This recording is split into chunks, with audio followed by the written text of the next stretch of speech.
Hello. In the traditional motion picture story, the villains are usually defeated. The ending is a happy one. I can make no such promise for the picture you're about to watch.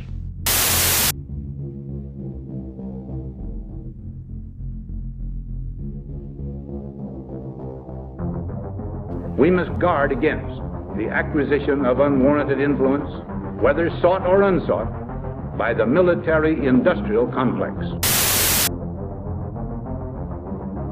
They don't know who they're dealing with.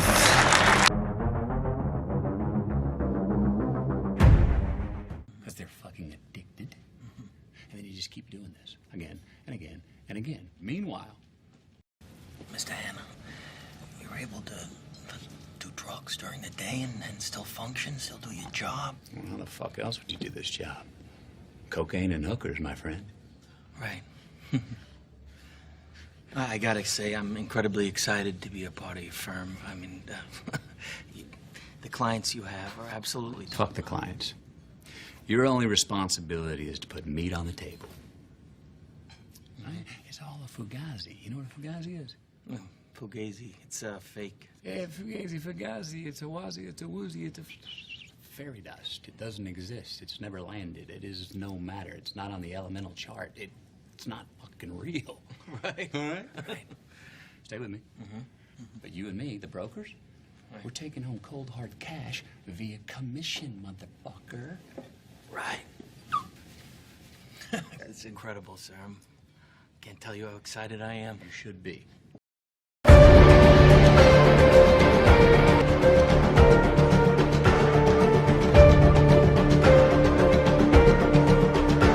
Criminal deep state and their once invincible mainstream media are a remaining pillar of the deep state, their vast media empire. They were using this unparalleled power to confuse the people of the world and distract from their criminality and subversion. What are they hiding? If you look, you will discover that the fake news media is not free or independent. You will see it is just a propaganda arm of the deep state. You will discover the names and faces of the cabal agents who have colluded to destroy our republic and bend us to their will. But they can make anything bad because they are the fake, disgusting news.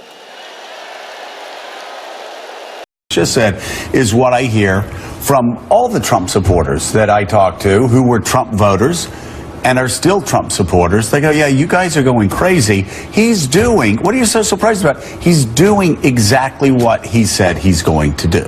Well, and I think that the dangerous, edges here are that he's trying to undermine the media, trying to make up his own facts, and it could be that while unemployment and the economy worsens, he could have undermined the messaging so much that he can actually control exactly what people think, and that is our job.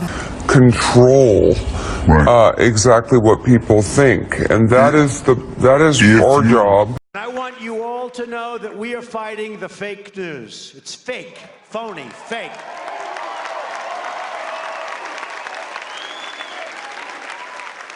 A few days ago, I called the fake news the enemy of the people, and they are. They are the enemy of the people. Somebody said, a poll came out. And I say, what network is it? And they'll say a certain, let's not even mention names, right? Sure.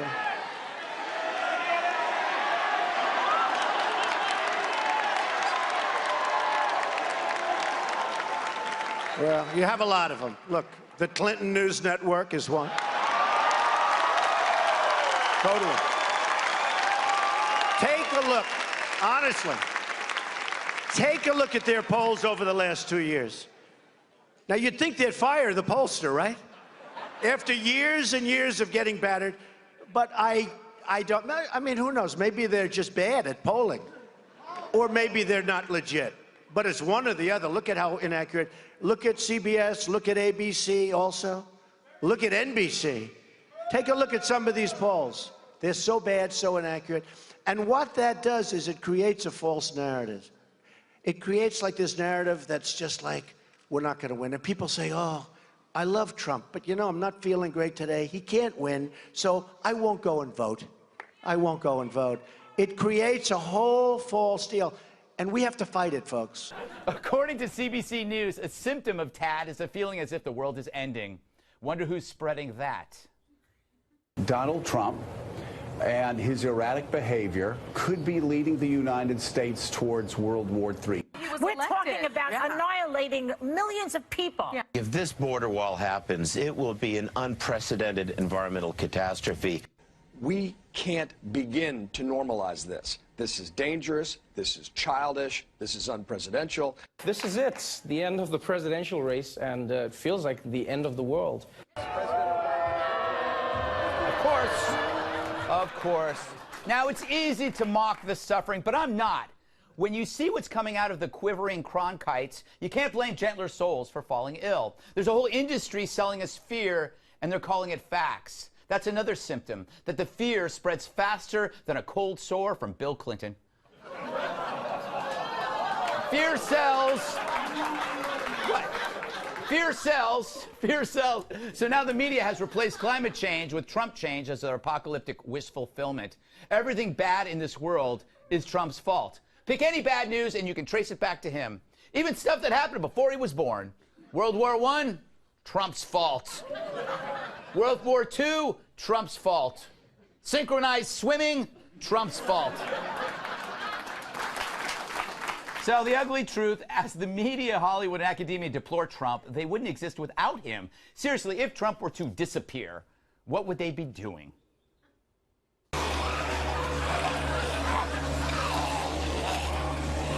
They would just go, I mean, just, some of them would just start shaking and fall down on the ground and start flopping around. You think I'm kidding? I've got footage of this. It was like exorcism when I would say, America's back, America's back. And they go, well, you've seen the footage of people doing that. They go, so, and then they start bumping into things and falling down. I mean, these people are, something's wrong with them. Right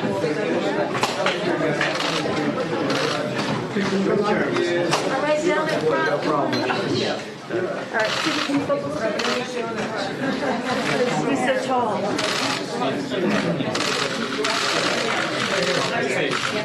The aliens won't let it happen. You reveal all their secrets. They exercise strict control over us.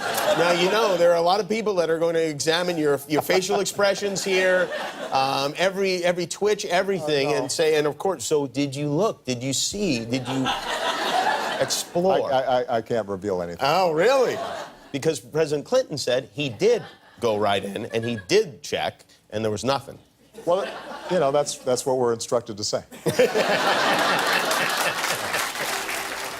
One of the most powerful elements of the structure of secrecy has to do with the infiltration and control over mainstream media.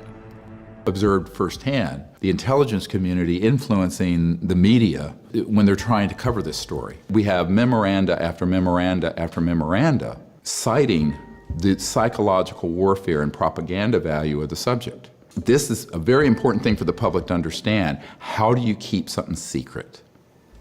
You hide it in plain sight. And I suspect that unless the Defense Department proves us otherwise, that it was probably some form of an alien spacecraft. And I think as a public figure you have to be very careful about what you say, because people can have pretty emotional reactions, and I said my goal wasn't to try to stir the pot. And now I'll ask Officer Stein and his colleagues to escort the accused into the room so that we may all look upon the guilty party. Don't get him too close to me, please. In the alien costume, the governor's chief of staff. Now, this just goes to show that you guys are entirely too serious. So it's there. Everyone, I mean, there's 5% of the U.S. population have seen these objects. But you create an environment where the subject is so pilloried and ridiculed that no respectable scientist or doctor would want to be identified with it. Internal documents from the Defense Department and intelligence agencies explicitly stating that they want to have this campaign of ridiculing and destroying the credibility of completely credible, completely honest eyewitnesses to UFO sightings, and even sightings of extraterrestrial beings on the ground, that they want them discredited. They want their credibility destroyed. If someone comes out and says, I saw a UFO on TV. The only ones that see a UFO in the TV programs are the rednecks out in the country that are going coon hunting or alligator hunting at night. You don't find anybody with any kind of smarts or some professional individual saying, hey, last night, let me tell you what I saw. And this officially was released by the CIA, talking about how they have people embedded in all the major media to change, alter, and affect stories to their benefit. You are fake news. So every news agency, every television, radio station in the Albuquerque or Santa Fe area had our snitches in there. So we knew, and we paid them. We paid them good money. One of the reasons you get the people is you pay them, and that was controversial. That was somewhat controversial. Do you know of national media that have had? Oh, yes, yeah. I'm not going to name them. We now have relationship with reporters from every underlined major wire service, newspaper, news weekly, and television network in the nation. In many instances, we have persuaded reporters to postpone, change, hold, or even scrap stories that could have adversely affected national security interests or jeopardized our sources and methods. And it goes on to then say that they have the same within academic circles. There's a finding that the Pike Committee made that they had verified 42 full-time Central Intelligence Agency paid employees that were inserted inside the major national news media centers.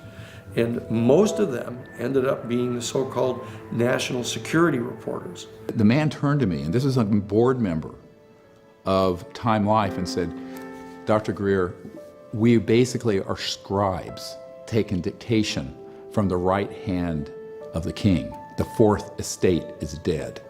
I know reporters for Time Magazine who've told me specifically that they've provided the stories and their editors have spiked them. Yeah, the high-level producers and directors, yeah. And how were they paid so that it wasn't? Cash. Yeah. Based upon my experience representing NBC and representing the New York Times, I know that they will refuse to publish information, which in my judgment is clearly important information for the public to know. The corruption of the media means that you have then undermined democracy and our basic constitutional protections.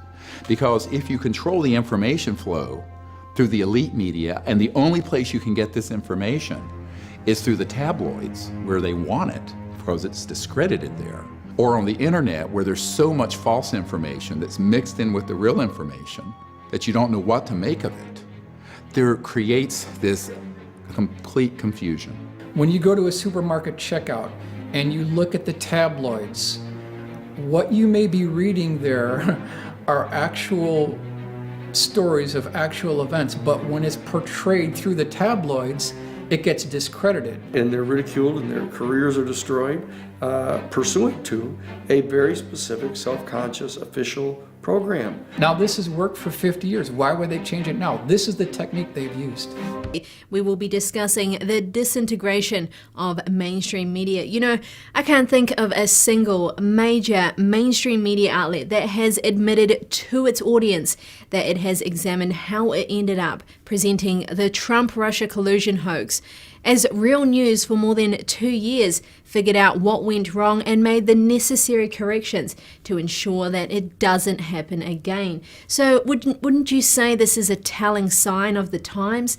They can't bring themselves to admit it was all a hoax, because that would mean exposing the role they themselves played in creating and sustaining it for more than 2 years, as they relentlessly gaslighted the entire country. You know, they appear to be fully determined to keep up the illusion that the Trump-Russia collusion hoax is still alive, and that President Donald Trump must have obstructed the Mueller investigation in some way to hide that. no retractions, no recriminations, no nothing. And so here we are today. We are living in the last days of the fake news media. When Trump declassifies all the FISA documents, I know you're waiting for that, and when Justice Department Inspector General Michael Horowitz releases his FISA court abuse report, these fake news outlets literally won't be able to cope with it. You know, Trump knows what he knows. He's seen what he's seen. He knows what's coming, and that the fake news outlets are doubling down on this Trump-Russia collusion obstruction fantasy, and it's left them no avenue of retreat. You know, the editors and political activists disguised as reporters and editors at these fake news media outlets went all in on this fake narrative several years ago. At the time, it looked like a safe call to make, you know, it was safe back then, but the consensus was that Trump wasn't going to last very long in the White House, right? Since Trump was supposedly doomed to a short, ignoble presidency marred by countless scandals and corruption, many top activists at these fake news media outlets eagerly put themselves at the disposal of the Get Trump resistance machine inside federal agencies. What a mistake, and probably in the future they're going to regret this. So these political partisans were consciously working hand in hand with corrupt federal officials in both law enforcement and intelligence agencies to launch fake scandals that would cripple and sabotage the incoming Trump administration, assuring that Trump's time in power would be very brief. Now, we've talked in the past about the practice of strategic leaking, right? How corrupt federal officials target a person for investigation and make anonymous leaks to media allies to place the target under suspicion. That's happened a lot. This is exactly how they went after Trump campaign advisor Carter Page, Trump campaign manager Paul Manafort, and Trump national security advisor General Michael Flynn, plus others. So leak, the idea is leak incomplete, slanted, or fake information to the mainstream media to drum up media cries for the target to be investigated. Then move to answer the cries you created with your own leak. How convenient. You know, nowhere has this practice of strategic leaking and wrap-up smear been so clearly exposed. The president's term, not just fake news, it was very fake. That's essentially what happened. ABC, and they did this on both World News Tonight Weekend Edition over the weekend, as well as Good Morning America. So two of their flagship shows, and they ran this footage with anchor voiceover saying things like, this is the massacre of civilians, of Kurds and civilians in Syria at the hands of Turkey. This is what they were saying on their air. And the question becomes, where did the video come from? Who provided it to ABC in the first place? Who was supposed to vet it? What is the process for vetting? And ABC has answered none of those questions. And he said, no, you're a liar. And I said, no, ABC News lies. I would never crop footage from Knob Creek Machine Gun Shootout Expo, which is on my bucket list, and in Kentucky. I would never crop that and say it was Trump blowing up or allowing the Kurds to be blown up. And then morning, everybody. He did. Okay, let's start with Washington, please.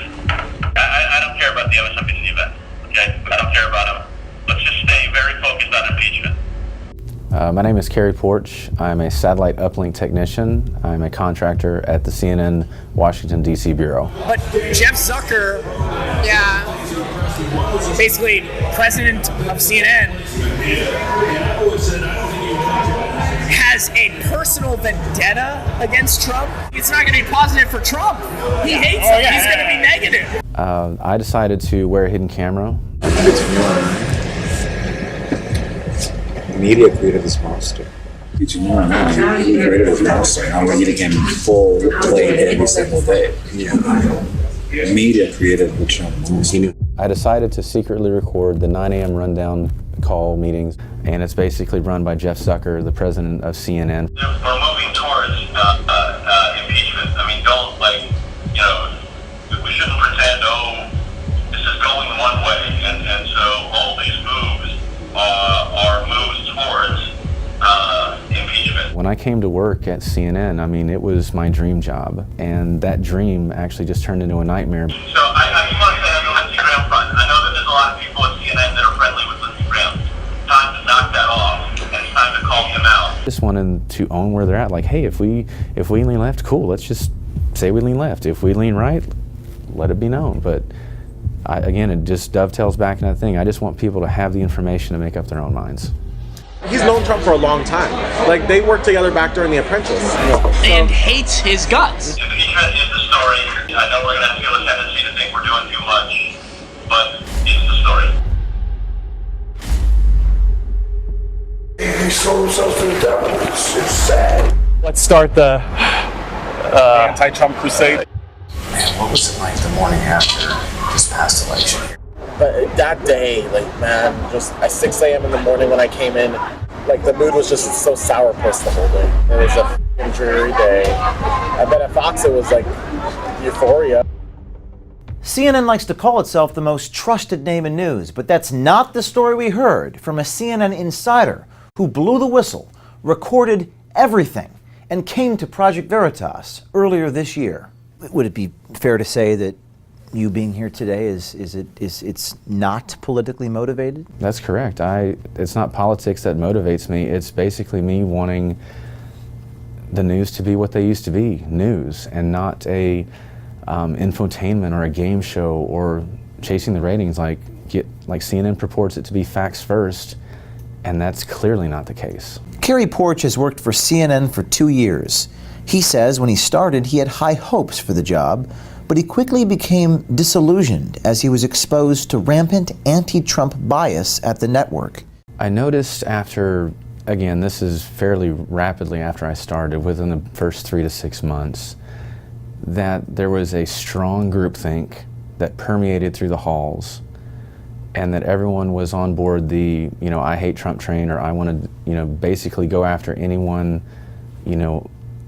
on the center or on the right politically. Porch secretly recorded several of CNN's 9 a.m. morning editorial calls where CNN's president Jeff Zucker leads the anti-Trump charge. We're moving towards impeachment. I mean,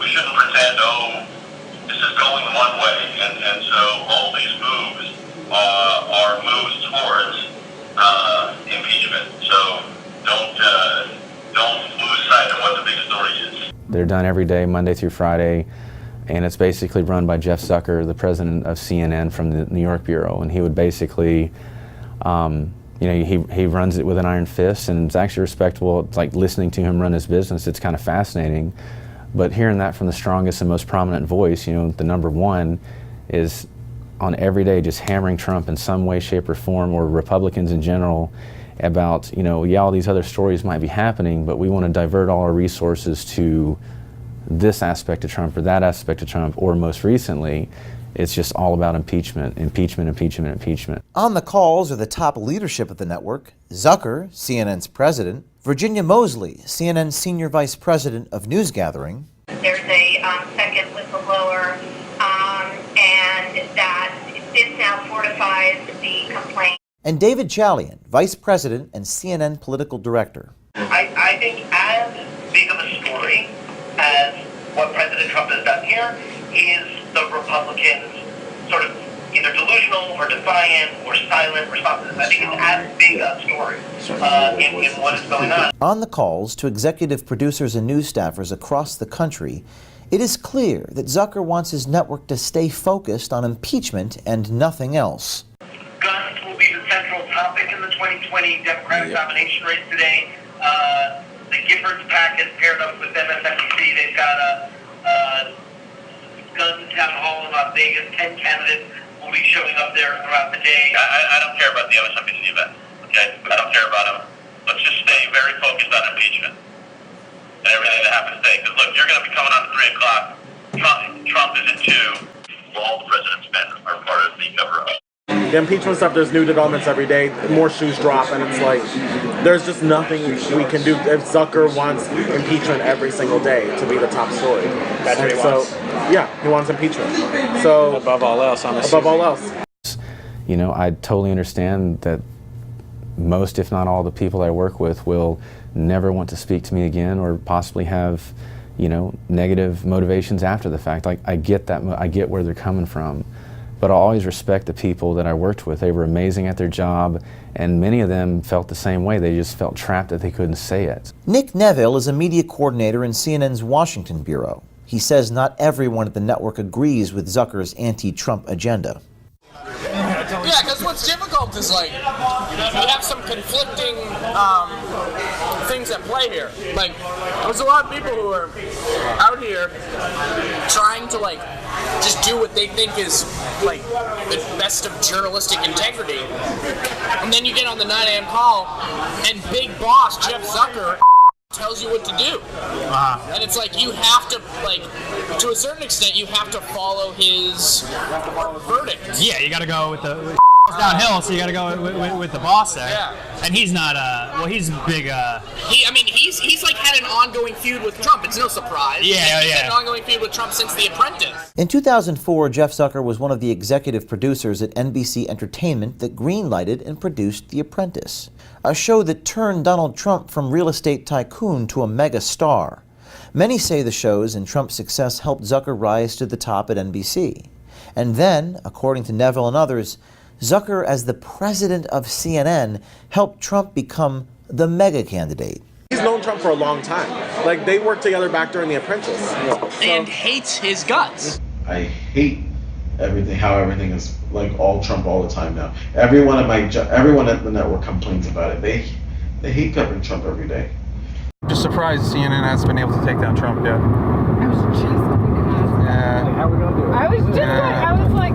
I mean, I feel like they're trying, but yeah. I mean, what could they do more? I mean, other than what they've been doing. Yeah. But to a certain extent, CNN created Trump's celebrity, like created this whole, like, not his celebrity, but created his candidacy, made him legitimate because they felt like they needed to show everything that he did from the beginning. So like, Jeff Zucker can't really complain. Like, he kind of put this in action. And why would they do that though? Truly, I don't get it. Ratings. And that's sometimes what I struggle with. Like, a lot of the decisions, I guess all media companies make, but it's like, you know, they're out to make a profit. So when people criticize, you know, the media, to a certain extent, some of the criticism is accurate because it can't totally be like completely for the objectives that you're seeking. Like, you know, I totally want to do just like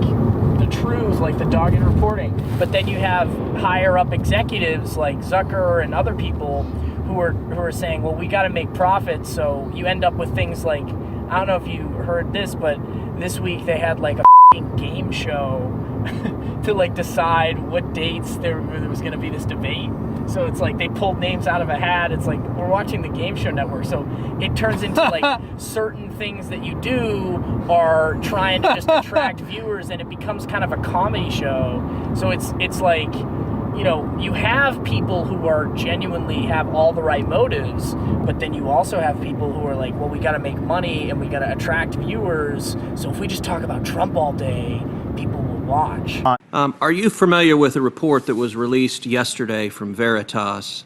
Yes, I heard about that report in industry news. Jen Janai, as I understand it, is the head of, quote, responsible innovation for Google.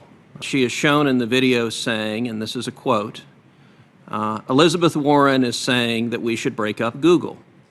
And like, I love her, but she's very misguided. Because all these smaller companies who don't have the same resources that we do will be charged with preventing the next Trump situation. It's like a small company cannot do that. Do you think it's Google's job to, quote, prevent the next Trump situation? Thank you, Senator. I don't agree with that. The Veritas report has Google internally saying, I propose we make machine learning intentionally human-centered and intervene for fairness.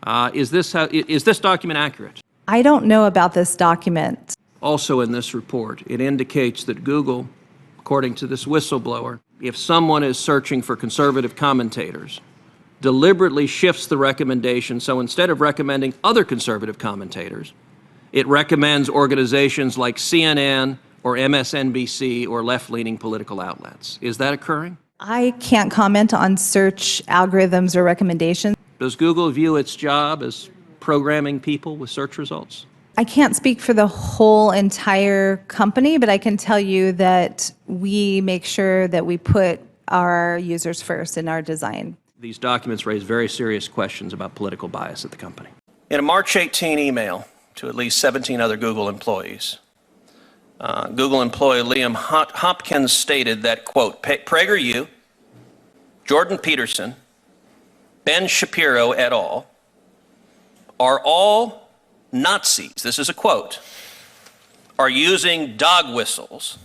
He further suggested that Google isolate this, quote, far-right content.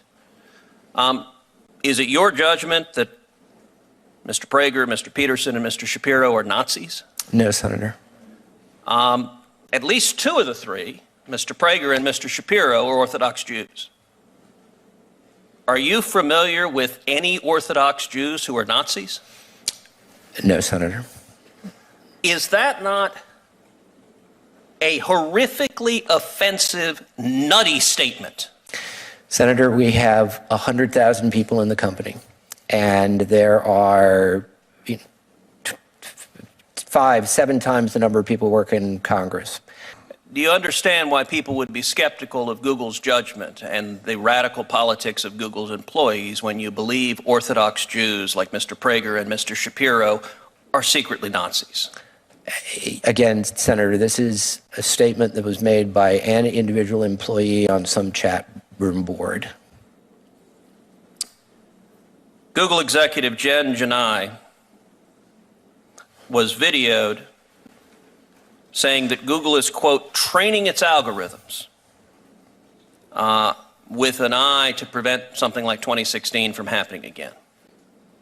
Is that what Google is working to do? And here's the quote. We're also training our algorithms like if 2016 happened again, would the outcome be different? So, Senator, this was taken, I believe, from the Project Veritas videos where Ms. Janai was, who is a Google employee without responsibility for our search algorithms, was secretly videotaped without her consent. Her reference that you're quoting here and that the video subsequently made was to activities that we have undertaken to make sure that election interference that was seen, foreign state interference in the elections that was seen in 2016 does not happen again. That's what the reference is to. You're challenging the media gatekeepers and the corporate censors to bring the facts straight to the American people. He released the secret tapes that he had made with current and former Twitter employees. One strategy is to shadow ban so that you have ultimate control. The idea of a shadow ban is that you ban someone but they don't know they've been banned because they keep posting but no one sees their content. So they just think that no one's engaging with their content when in reality no one's seeing it. That's something we're working on. I mean, I don't know if it's something we're working on where we're trying to get the shitty people not to show up. It's a product thing we're working on. You look for Trump or America and you have like 5,000 keywords to describe a redneck. In the orientation at Facebook, they said the #1 rule of Facebook is don't talk about Facebook. I saw things going on that I personally found to be troubling. This is Danny Ben David, a software engineer. In the leaked documents our insider gave us, we came across a back-end view of Mike Cernovich's page. On it, we could see Ben David running an action called Action Deboost Live Distribution. Deboosting is a method of suppressing distribution. This occurs because prompts such as share this video are disabled. Where did you see this appear on whose pages? I would see it appear on several different conservative pages. In one slide from Yamamoto's deck, he writes, "Trolls are involved in many destructive behaviors on Facebook." Yamamoto then lists one example, writing, "Red-pilling normies to convert them to their worldview," with a link to a YouTube video by Lauren Chen called Why Social Justice is Cancer. A whistleblower comes to us inside of a company called Pinterest, which is a big tech company. It's a $13 billion company.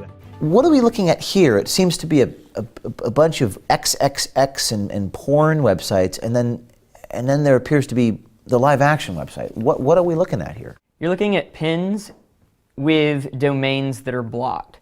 Any domain on the porn block list, you can't make a pin like that. Now, one of the documents you uncovered and sent to Project Veritas was thousands of pages long. It contains offensive terms, porn terms, anything that we don't want to show up on search. There are a lot of terms about Christians, Bible verses, that really don't seem like offensive terms. That typically means they're considered sensitive, beyond brand unsafe, is in a severity level 1. I worked at Pinterest. Why did you decide to do this? Because if I didn't, who would? What came out yesterday with regard to Google was astonishing. Whistleblower. They're not an objective source of information. They are a highly biased political machine that is bent on never letting somebody like Donald Trump come to power again. Now, this is a confidential document, correct? Yes. In fact, if you brought this up without the document, they would say that this is a conspiracy theory. Wow. So then they wouldn't admit this publicly? They would never admit this publicly. In this document, it says, in some cases, it may be appropriate to take no action if the system accurately affects current reality, while in other cases, it may be desirable to consider how we might help society reach a more fair and equitable state via product intervention. What do they mean by that? So what they want to do is they want to act as gatekeepers between the user and the content that they're trying to access. And so they're going to come in, they're going to filter the content, and they're going to say, actually, we don't want to give the user access to that information because it's going to create an outcome that's undesirable to us. We all got screwed over in 2016. Again, it wasn't just us, it was like people got screwed over, the news media got screwed over, like everybody got screwed over, so now we're rapidly being like, what happened there? How do we prevent it from happening again? And so we need to fix that. And we need to start policing our users because we don't like to have an outcome like that. We don't want to have an outcome like that to happen again. It's a time to decide, do we run the technology? Does the technology run us? Are we going to continue to have elections that mean anything? Are we going to continue to think for ourselves, or are we going to just let the biggest tech companies decide who wins every election from now on? I look at search and I look at Google News and I see what it's doing, and I see Google executives go to Congress and say that it's not manipulated, it's not political, and I'm just so sure that's not true. I think the big problem that we have today is there's an ambiguity about whether tech is neutral or whether it's biased. And, I think as someone with a PhD in computer science and 5 years of working at one of the world's top computer science companies, I don't see any doubt that it's very politically biased. Thanks to the insiders who reached out to us with their stories, we know where big tech companies really stand on the issues. Also hidden deep in the NDAA Act is the Countering Foreign Propaganda and Disinformation Act, first introduced by Ohio Senator Rob Portman. Now, critics argue the act allows the U.S. government to censor some news as propaganda and push a government agenda, in other words, government propaganda, on the U.S. citizens, usually by way of labeling inconvenient stories as fake news. Now, President Obama stated, "My administration strongly supports the bill's structural reform of the Broadcasting Board of Governors, which streamlines BBG operations and reduces inefficiencies, while retaining the long-standing statutory firewall, protecting against interference with and maintaining the professional independence of the agency's journalists and broadcasters, and thus their credibility as sources of independent news and information." Buried deep within the pages. That's what I understand, Lionel. We're hearing about the so-called Ministry of Truth portion of the NDAA. What is that, and what is your problem with it? Well, it's called propaganda. And a little bit of history would be in order right now. And don't forget what Tolstoy said, history would be a wonderful thing if only it were true. Well, this is true. In 1948, the Smith-Mundt Act was signed by Harry Truman. And if you listen to that noise right now, Anya, hear that rumble? That's Harry Truman rolling over in his grave. Because what this is, in addition to the NDAA of 2012, is to remove the prohibition against external foreign propaganda, which nobody really cared about. Voice of America, Radio Free Europe, whatever. And it internalizes it and directs it here. In 2012, the NDAA pretty much changed that. Now, the question we have to ask is, what would be wrong with the State Department or the government basically providing what amounts to absolutely propaganda directed towards American citizens? This country hated that. It was anathema, the notion of that. That's all gone now because, after all, Anya, we're after fake news and we want the truth. Right. Do you know who determines what fake news is? You and me. What's fake news? Excessive news, fake news, parody? I mean, what is this? Look, this is scary business here. But understand, let's go back again to Harry Truman's time. Do you know the biggest problem they had with having the State Department decide what was propaganda? And the reason why it was absolutely verboten for there to be any kind of directed propaganda? Because they believed in this thing called communist infiltration. Nobody believed the State Department. They said then, we're not going to have somebody in the State Department determine what is and isn't the truth. Let me change this. Mr. President-elect, Go ahead. Mr. President-elect, Go ahead. since you are attacking No, our news not you. organization, Not can you. you give us a chance? Your organization You is are attacking terrible. our news organization. Your organization Can you give us a is chance terrible. to Let's ask a question, sir? Go ahead. Sir, can Quiet. you state, Quiet. Mr. President-elect, Go ahead. can you state She's asking a categorically, question. Mr. Don't be rude. President-elect, can you give us a question? Don't be You're rude. attacking us. Can you give us a question? Don't be rude. Can you No, I'm give not us a going to give you a question? question. Can I'm you- not going to give you a can you question. can you state categorically? You are fake news. Sir. Go ahead. This gigantic industry that I call War Inc. basically can only profit the way it's been profiting, which is profits are up 45% since the Ukraine and Gaza for the war industries in America, if we are scared to death of a threat. And the threat, the global threat that is being hyped, is based on Islamophobia right now.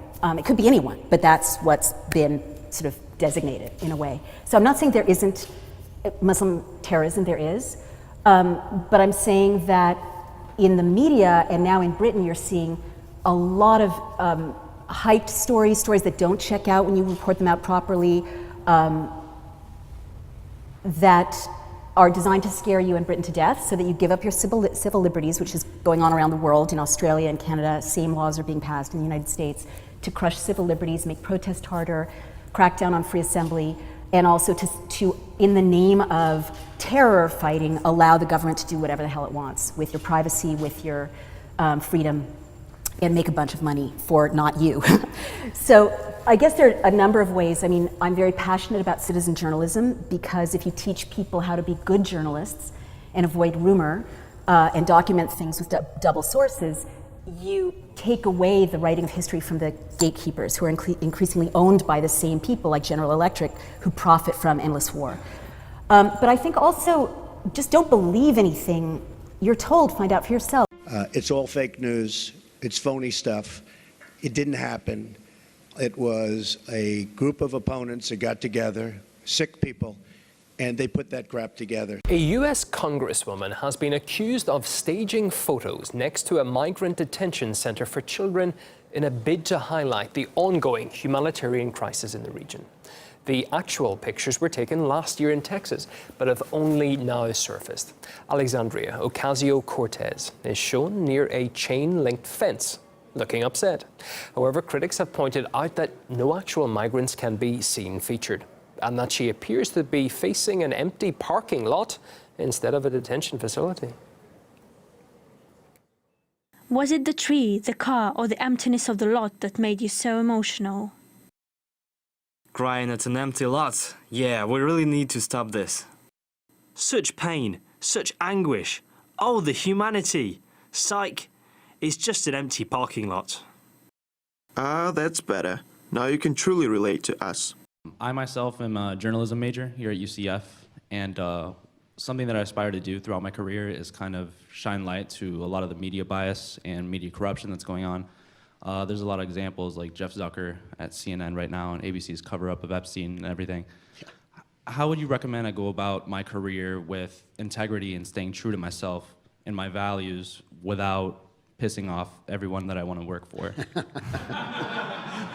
Well, first of all, the corruption at the mainstream news level, at the level of the networks, is so extreme that I don't know if you can actually do that at that level. You know, the ABC not only killed the Epstein story. I mean, remember, Bill Clinton traveled around with Epstein. The Epstein story was killed when Hillary Clinton was running for president. George Stephanopoulos, who helped Bill Clinton shut up the women who were accusing him, is now the chief newsman at ABC. We don't know if he had anything to do with killing, but that's how corrupt they are. CBS then fired somebody for ABC who they thought might have released the information. They're not investigating Epstein at ABC. They're investigating who released the information that they killed the story. That is incredible corruption, and it's obviously corruption that's deeply connected to the Democrat Party. So the good news is that obviously with all this new technology, new venues have sprung up. I mean, look, the Daily Wire, that's 4 years. 4 years it became one of the biggest sites in the world.